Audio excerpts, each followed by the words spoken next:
Okay, Sudan.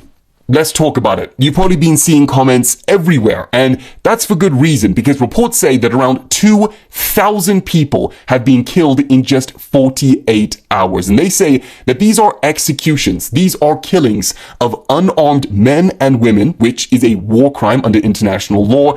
There is bloodstains so large that they can be seen from satellite imagery from space. You see, there's been a civil war in Sudan for over 2 years between a military group called the Rapid Support Forces, the RSF, and the Sudanese National Army. And there is a city in Sudan called Al Fashir, and that city is being under siege, is being surrounded by RSF forces for hundreds of days. But this week, that city finally fell. The Sudanese army withdrew and the RSF forces went in. Now, since then, this is why you're seeing a lot of stuff from Sudan recently. There has been a huge amount of evidence online in the form of videos and reports that show systematic killings of civilians and many other atrocities. We're talking house-to-house executions, sexual violence, and indiscriminate attacks. In fact, according to figures from the World Health Organization, a staggering 460 people were reportedly killed at a hospital, including patients and staff. But to make matters even worse, humanitarian organizations say that there's around 250,000 people still stuck